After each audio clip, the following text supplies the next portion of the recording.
Hello dear students, स्वागत है आपका केमिस्ट्री की नेक्स्ट क्लास में। देखिए लास्ट क्लास में अपने जो टॉपिक पढ़ा था उसमें अपने वहां तक अपना मोलर चालकता और अनंत तन्वता पर मोलर चालकता का अध्ययन कर चुके हैं। हम ये पढ़ चुके हैं कि मोलर चालकता जैसे अपने किससे प्रदर्शित किया था, लैम्बडा एम से किया था, बुक इसे लैम्बडा सी से करते हैं, कोई दिक्कत नहीं है। और अनंत तन्वता पर मोलर चालकता हमने लैम्बडा इन्फिनिटी एम से किया था, बुक लैम्बडा इन्फिनिटी सी से करती है। या केवल यहाँ लैम्बडा इन्फिनिटी लगाते हैं, इन सिंबल से कंफ्यूज मत होना, ठीक है ना। तो हम चालकता भी पढ़ चुके हैं, मोलर चालकता क्या होती है, उस पर तनुकरण का प्रभाव जो है वो पढ़ चुके हैं कि तनुकरण का प्रभाव कैसे बढ़ता है, दुर्बल विद्युत अपघटन पे क्या पड़ता है, प्रबल पे क्या पड़ता है, दोनों के ग्राफ की स्टडी की थी अपन इस प्रकार से, ठीक है ना। और जब अनंत तनुता की स्थिति आ जाती है तो उस समय जो मोलर चालकता होती है वो बढ़कर अनंत तनुता पर मोलर चालकता लैम्बडा इन्फिनिटी एम में परिवर्तित हो जाती है। ये हम पढ़ चुके हैं, ठीक है ना। अब देखो जी, अब देखो, अब जो टॉपिक पढ़ेंगे वो क्या है, हाँ,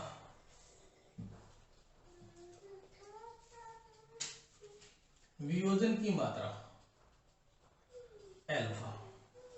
वियोजन की मात्रा एल्फा। एक बात ध्यान रखना, वियोजन की मात्रा, अगर आपने प्रबल विद्युत अपघटन लिया है तो प्रबल विद्युत अपघटन के लिए वियोजन की मात्रा कोई मायने नहीं रखती, क्योंकि प्रबल विद्युत अपघटन जैसे ही विद्युत अपघटनीय विलयन बढ़ाया जाता है उसी समय कंप्लीटली वियोजित हो जाता है, 100% आयनाइज हो जाता है। उसमें वियोजन क्या होता है, 100% होता है। लेकिन यदि अपन बात करें, बात करते हैं किसकी, दुर्बल विद्युत अपघटन की, तो दुर्बल विद्युत अपघटन जो होता है ना वो क्या होता है, भिन्न भिन्न तनुता पर भिन्न भिन्न रूप से क्या होता है, वियोजित होता है। तो यहाँ अलग अलग जो सांद्रता थी उस समय वियोजन क्या होता है इसकी स्टडी करते हैं, ठीक है ना। तो देखो जी क्या होता है,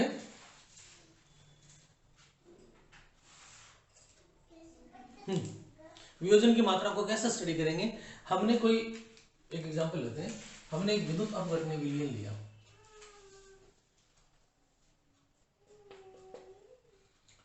और मैं इसका तनुकरण की स्टडी कर रहा हूं।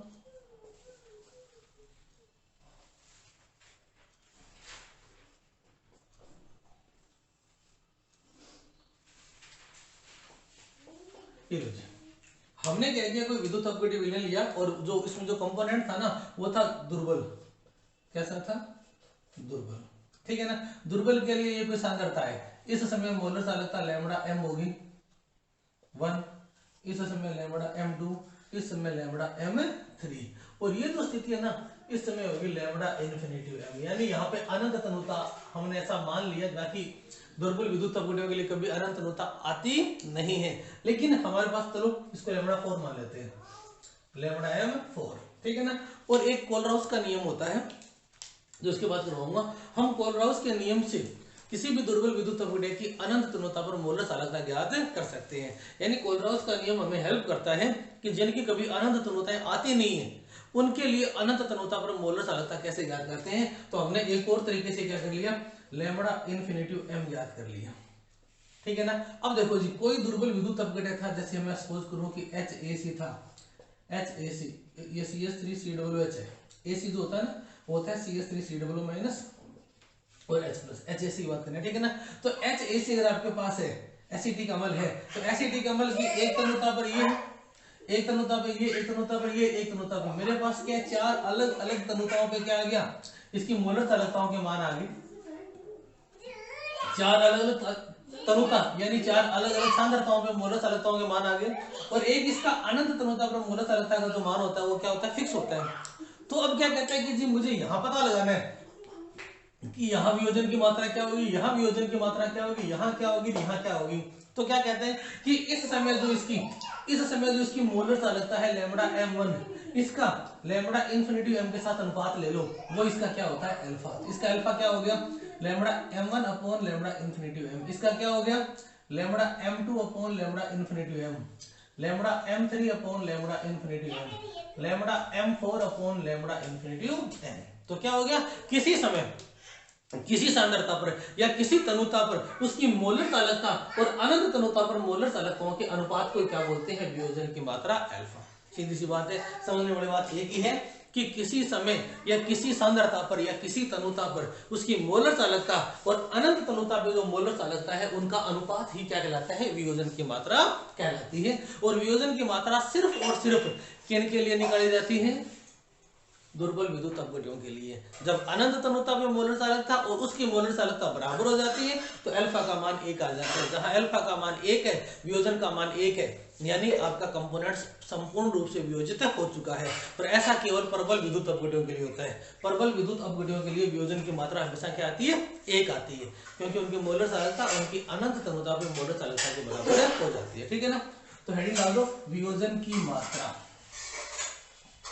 वियोजन की मात्रा, वियोजन की मात्रा लिखिए, लिखिए वियोजन की मात्रा अल्फा का अध्ययन केवल दुर्बल विद्युत अपघटनों के लिए किया जाता है। वियोजन की मात्रा अल्फा का अध्ययन केवल दुर्बल विद्युत अपघटनों के लिए किया जाता है। वियोजन की मात्रा अल्फा का अध्ययन केवल दुर्बल विद्युत अपघटनों के लिए किया जाता है,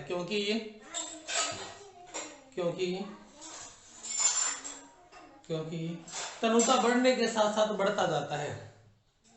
क्योंकि ये मतलब वियोजन की मात्रा तनुता बढ़ने के साथ साथ बढ़ता जाता है, तनुता बढ़ने के साथ साथ बढ़ता जाता है।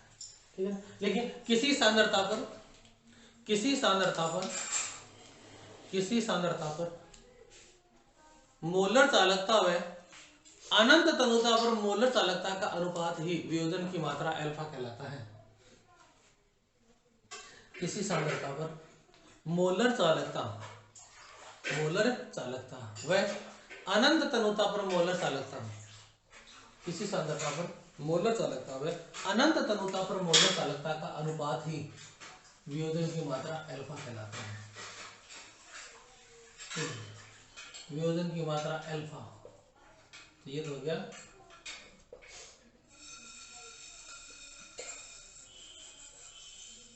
ये होगी मोलर चालकता, ये होगी अनंत तनुता पर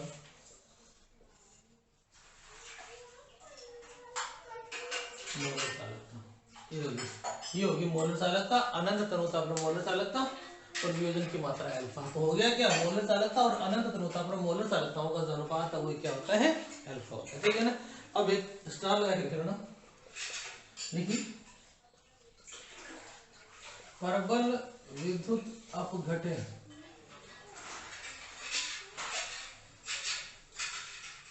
पानी में डालते ही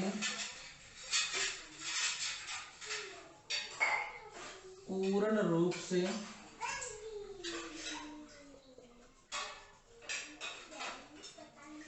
वियोजित हो जाते हैं, अतः उनके लिए अल्फा वियोजन की मात्रा सदैव 1 होती है। पता है उनके लिए अल्फा या वियोजन की मात्रा सदैव क्या होती है? 1 होती है, 1 होती है। ठीक है ना? तो प्रबल विद्युत अपघटनों के लिए क्या होती है? 1 होती है। इनके लिए कुछ ना कुछ मान आएगा। और ध्यान रखना मोलर चालकता जो होती है ना वो कभी भी लैम्बडा इन्फिनिटी से बड़ी नहीं हो सकती। तो नीचे वाली संख्या हमेशा बड़ी ऊपर वाली छोटी है, तो इनका मान हमेशा क्या होता है? 1 से छोटा होता है। ठीक है ना? तो अल्फा का मान जो होता है ना वो सदैव क्या होता है? सदैव 1 से कम। और जब 1 हो गया वो अधिकतम है, और वो किसके लिए? प्रबल विद्युत अपघटनों के लिए। ठीक है ना? इतना उतार लो, उसके बाद बात करेंगे वियोजन स्थिरांक की।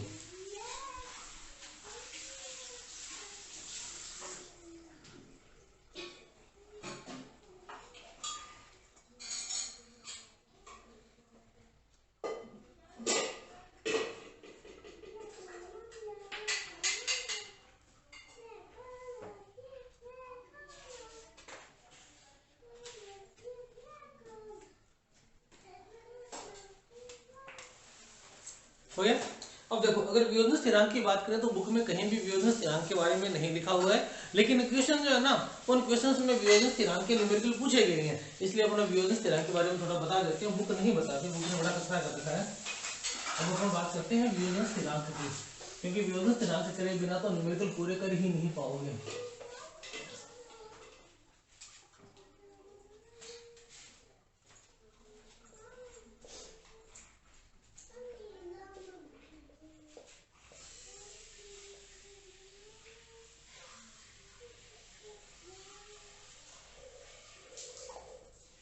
वियोजन स्थिरांक के ए का परिकलन, वियोजन स्थिरांक के ए का परिकलन कैसे किया जाता है, वियोजन स्थिरांक के ए, ठीक है ना। देखो जहां कहीं भी किसी दुर्बल विद्युत अपघटय की बात करेंगे तो दुर्बल विद्युत अपघटय का जब भी विद्युत अपघटनी विलयन बनाया जाता है तो वो विद्युत अपघटनी विलयन पानी में मिलाने के बाद कुछ समय बाद साम्य अवस्था पर आ जाता है, और जहां साम्य अवस्था आ जाती है वहां अपन द्रव्य अनुपाती क्रिया का नियम लॉ ऑफ मास एक्शन लागू कर सकते हैं, और जहां द्रव्य अनुपाती क्रिया का नियम लागू होगा वहां क्या होगा, द्रव्य अनुपाती क्रिया का नियम लागू होगा वहां अपन एक वियोजन स्थिरांक के ए का परिकलन करेंगे, ठीक है ना। तो देखिए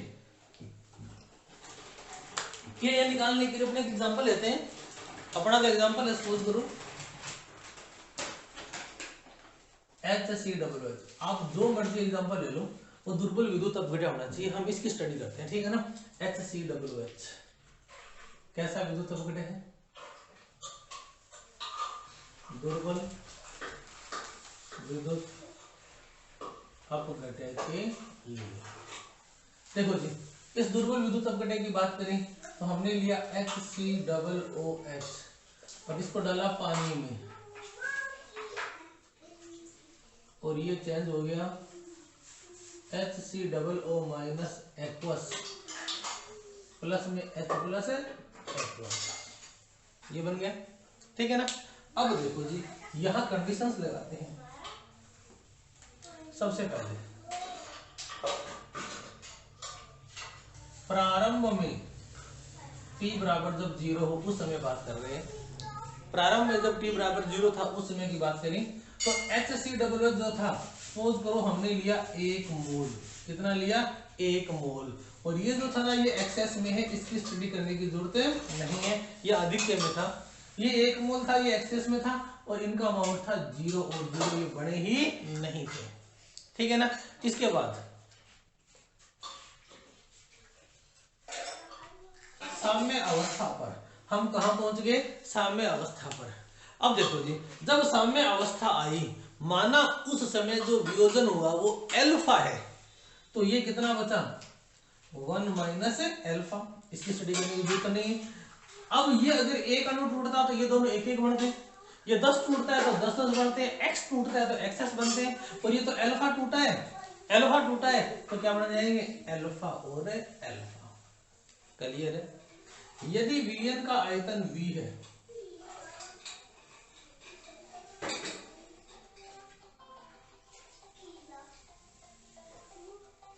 यदि विलयन का आयतन v हो तो इसकी सांद्रता क्या आ जाएगी 1 minus alpha upon v, alpha upon v और एल्फा अपॉन v, और अपने को पता है कि 1 अपॉन v इक्वल टू क्या होता है c होता है, तो 1 अपॉन v को क्या कर देंगे c से प्लस कर देंगे, तो ये क्या मिल गया c 1 minus alpha c alpha और c एल्फा, अपने पास इनकी सांद्रताएं आ गई। अब देखो जी अब ऊपर लागू करते हैं द्रव्य अनुपाती क्रिया का नियम, ये लो जी इसके बाद इसके लिए, ठीक है ना। देखो जी HCOOH के वियोजन साम्य पर द्रव्य अनुपाती क्रिया नियम लागू करने पर इस फॉर्मिक एसिड के वियोजन जो साम्य था उस पर द्रव्य अनुपाती क्रिया नियम लागू करने पर, देखो द्रव्य अनुपाती क्रिया नियम लागू करोगे तो K इक्वल टू क्या होता है उत्पाद की सांद्रता अपॉन क्रिया कारकों की सांद्रता। अब देखो जी उत्पाद क्या क्या है K equal to HCOO minus की सांद्रता H प्लस की सांद्रता अपॉन HCOOH की सांद्रता एंड H2O की सांद्रता। मैंने कहा था कि H2O जो है वो एक्सेस अमाउंट में है, एक्सेस का मतलब होता है बाहुल्य, और जो बाहुल्य होते हैं ना उनकी अभिक्रिया से पहले और अभिक्रिया के पश्चात सांद्रता में कोई परिवर्तन नहीं होता। इसका मतलब इसकी सांद्रता फिक्स है। फिक्स है, इधर ले लो K dot H2O is equal to क्या आ गया, HCOO माइनस एक्वस की सांद्रता, H प्लस एक्वस की सांद्रता अपॉन HCOOH। और इस K डॉट H2O के लिए अपन ने नया स्थिरांक दे दिया Ka और इन सबकी सांद्रता ले लो। HCOO माइनस की सांद्रता है C अल्फा, इसकी भी है C अल्फा और इसकी है C1 माइनस अल्फा। इसका सॉल्यूशन करो, C square alpha square upon C1 minus alpha, C square से C काट दिया तो Ka आ गया C alpha square upon 1 minus alpha. ठीक है, चलो जी अपन ने यहाँ पे क्या निकाल लिया Ka, तो Ka का डेरिवेशन क्या है, Ka equal to C alpha square upon 1 minus alpha. और अल्फा जो है वो अपने को पता है, चलो जी अल्फा जो होता है वो होता है lambda m upon lambda infinitive m। तो यदि अपन अल्फा की वैल्यू पुट कर दें, अल्फा की वैल्यू पुट कर दें तो K का वैल्यू क्या आएगा वो आगे उतारेंगे। तो आप यहाँ तक उतार लो, इसके बाद आगे करवा दूंगा, ठीक है ना।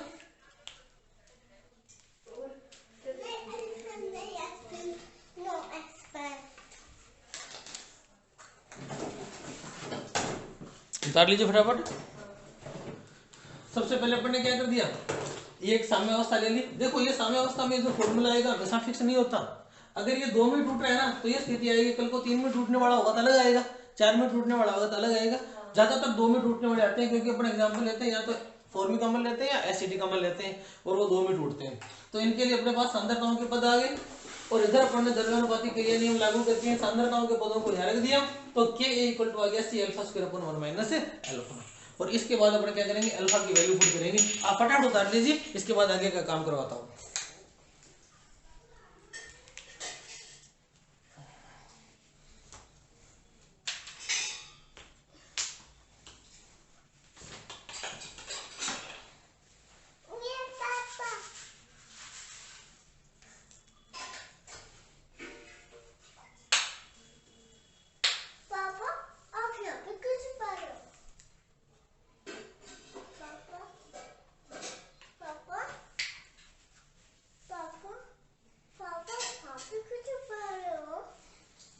उतार लिया, तो अपने पास जो पद आ गया वो आ गया Ka का, Ka इक्वल टू आ गया C अल्फा स्क्वायर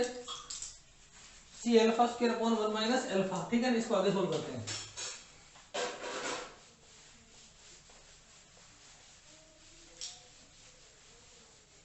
देखिए क्या मिला, Ka equal to C alpha square upon 1 minus alpha. और we know that alpha equal to lambda m upon lambda infinity m। तो वैल्यू पुट कर दो, Ka equal to C lambda m upon lambda infinity m की square upon 1 minus lambda m upon lambda infinity m। ये लो जी, ये तुम्हारा formula आ गया। तो अगर तुम्हें कंसंट्रेशन दी हुई है, लैम्बडा इन्फिनिटी m दे रखा है और कापा दे रखा है तो बहुत लंबी गणना हो जाएगी। पहले कापा से फाइंड आउट करो, कापा और C से फाइंड आउट करो लैम्बडा m, ठीक है ना। उसके बाद लैम्बडा m और लैम्बडा इन्फिनिटी से क्या फाइंड आउट करो, अल्फा, और अल्फा को यहाँ पुट करके क्या निकाल लो, Ka।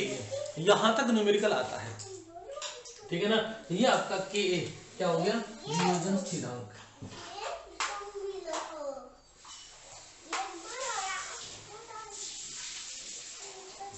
वियोजन स्थिरांक, बाकी सब चीज आपको पता है, ठीक है ना। यहाँ तक उतार लो, ये न्यूमेरिकल वाला पार्ट यहाँ खत्म होता है। इसके बाद अपन जो करेंगे वो करेंगे कोलराउस का नियम। तो यहाँ तक उतार लीजिए। अब जो न्यूमेरिकल मैंने आपको पीछे आधे लिखवाए थे उनको आज पूरा करवा दूंगा, उनको आप आगे कर सकते हैं। उतार लीजिए, इसके बाद अपन कोलराउस का नियम पढ़ेंगे।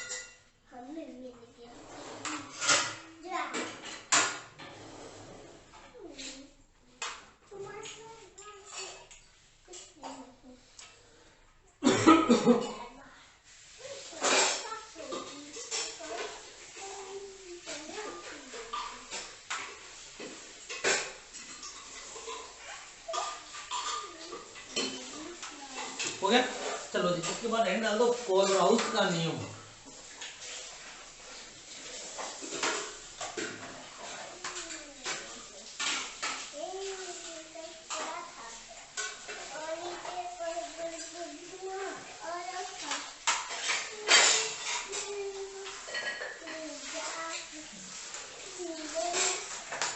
कोलराउस का नियम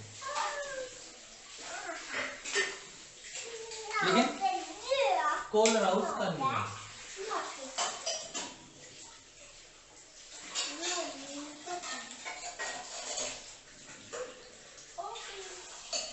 कोलराउस का नियम देखो जी, कोलराउस का जो नियम है उसका एक और जो नाम है वो है आयनों के स्वतंत्र अभिगमन या अपव्यूहन का नियम। आयनों के स्वतंत्र अभिगमन का या अपव्यूहन का नियम, ठीक है ना। देखिए अब ये नियम आप खुद समझो। कोलराउस ने नियम दिया, चलो हम नहीं बता सकते, लेकिन कोलराउस के नियम का एक और नाम क्या हो गया, आयनों के स्वतंत्र अभिगमन का या अपव्यूहन का नियम, ठीक है ना। देखो जी, आयनों का स्वतंत्र अभिगमन, आयन जो भी है वो स्वतंत्र रूप से अभिगमन कब करते हैं, जब उन पर किसी दूसरे आयन का कोई प्रभाव नहीं हो, तभी करेंगे। हमने विद्युत क्षेत्र लगाया, विद्युत क्षेत्र लगाते ही प्लस माइनस की ओर जा रहा है और माइनस कहां जा रहा है, प्लस की ओर, यानी प्लस जाएगा कैथोड की ओर और माइनस जाएगा एनोड की ओर।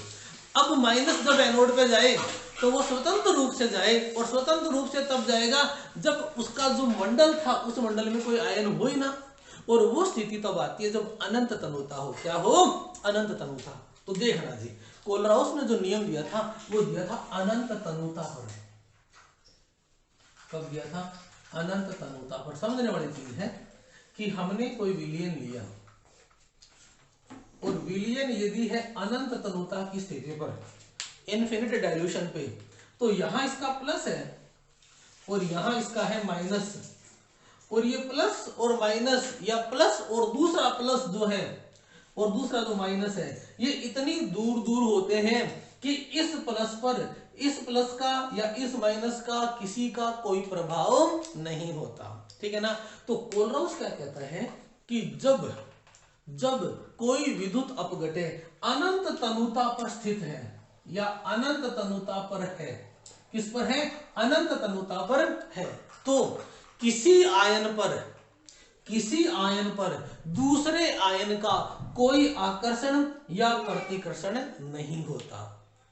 ये अपन पीछे पढ़ चुके हैं कि जब अनंत तनुता की स्थिति आ जाती है तो किसी आयन पर दूसरे आयन का कोई प्रभाव ही नहीं रहता, तो कोई आकर्षण नहीं है, कोई प्रतिकर्षण नहीं है। इस समय यदि आप विद्युत क्षेत्र लगा दोगे, क्या लगा दोगे, विद्युत क्षेत्र लगा दोगे, तो उस समय ये आयन जो है ना, ये स्वतंत्र रूप से अपने विपरीत आवेशित इलेक्ट्रोड पे जाएगा, ये स्वतंत्र रूप से जाएगा, ये स्वतंत्र रूप से जाएगा, ये स्वतंत्र रूप से जाएगा। यानी जब अनंत तनुता की स्थिति है तो उस समय आयन जो होते हैं वो स्वतंत्र रूप से क्या करते हैं, अभिगमन करते हैं।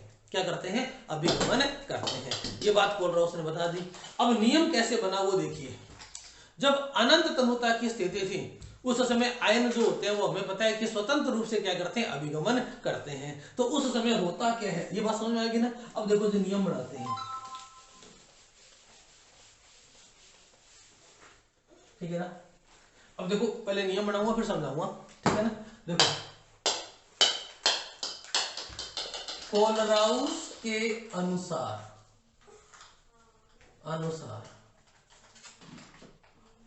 अनंत तनुता की स्थिति पर सभी आयन, अभी तक नियम स्टार्ट नहीं हुआ है, स्वतंत्र रूप से अभिगमन करते हैं, ठीक है ना। अब लिखो इसके अनुसार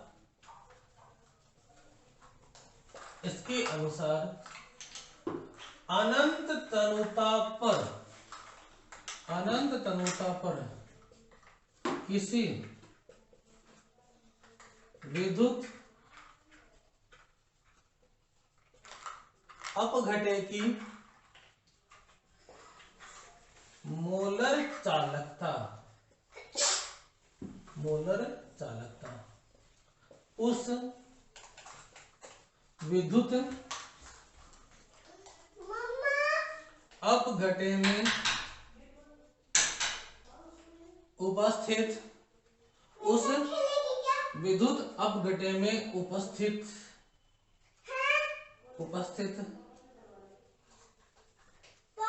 धनायनों के, विद्युत अपघटे में उपस्थित धनायनों की अनंत तनुता पर मोलर चालकता तथा ऋणायनों की अनंत तनुता पर मोलर चालकता के योग के बराबर होती है।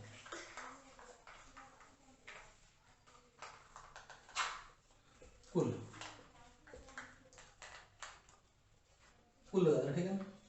तो देखो क्या है, कोलरास का नियम क्या कहता है कि इसके अनुसार अनंत तनुता पर किसी विद्युत अपघटे की जो मोलर चालकता है वो उस विद्युत अपघटे में उपस्थित कुल धनायनों की अनंत तनुता पर मोलर चालकता तथा कुल ऋणायनों की अनंत तनुता पर मोलर चालकता के योग के बराबर होती है। यानी आपने कोई विद्युत अपघटे ले लिया तो उस विद्युत अपघटे में कुल धनायन कितने हैं, उनकी अनंत तनुता पर मोलर चालकता, और ऋणायन कितने हैं, उनकी अनंत तनुता पर मोलर चालकताओं का योग कर लो, वो क्या होगी, उस विद्युत अपघटे की अनंत तनुता पर मोलर चालकता होगी। इसको उदाहरण में समझाता हूं।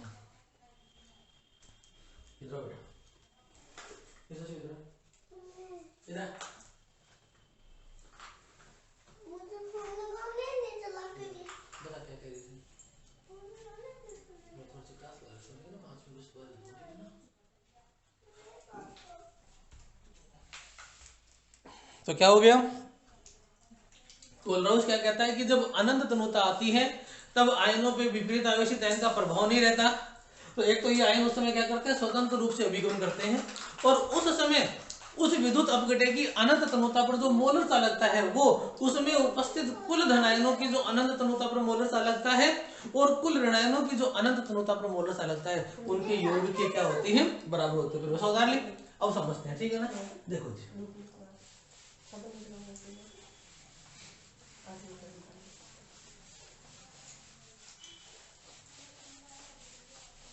अब हम बात करते हैं, जैसे NaCl की बात करें तो क्या कहता है कि NaCl की अनंत तनुता पर जो मोलर चालकता है वो होती है अनंत तनुता पर मोलर चालकता Na+ की और अनंत तनुता पर मोलर चालकता Cl- की।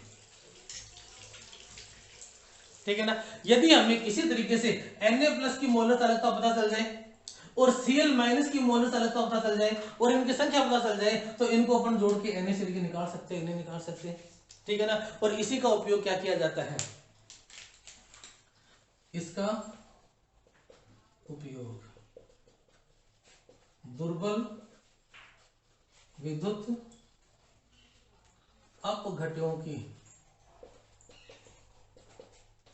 अनंत तनुता पर मोलर चालकता ज्ञात करने में करते हैं। क्योंकि ऐसे पदार्थ जिनकी कभी अनंत तनुता आती नहीं है उनकी यदि आपको अनंत तनुता पर मोलर चालकता निकालनी है तो हम इसका प्रयोग करते हैं, ठीक है ना। भी हमें क्या निकालना है, अनंत तनुता पर। देखो NaCl की तो आ सकती है, हमें निकालनी है अनंत तनुता पर मोलर चालकता HCOOH की। HCOOH की निकालनी है, कभी अनंत तनुता आती नहीं है तो हम क्या करेंगे, कहीं ना कहीं से अनंत तनुता पर H+ की मोलर चालकता ज्ञात कर लेंगे और कहीं से क्या ले आएंगे, अनंत तनुता पर मोलर चालकता किसकी निकाल लेंगे, H- की, और दोनों को जोड़ के ये ज्ञात कर देंगे, ठीक है ना। तो ये सब करेंगे अपन कल की क्लास में। आज की क्लास में यहाँ तक उतार के छोड़ देना, बाकी के न्यूमेरिकल वगैरह जो है वो कर लेते हैं, ठीक है ना। वैसे कोलरास का नियम और इसके अनुप्रयोग आपके हटा दिए गए हैं सिलेबस में, लेकिन मैं करवाऊंगा, आपको करने हैं, ठीक है ना। इंपॉर्टेंट है, छोटा सा पार्ट है। ओके, आज के लिए इतना ही, बाकी मिलते हैं कल। Okay, bye.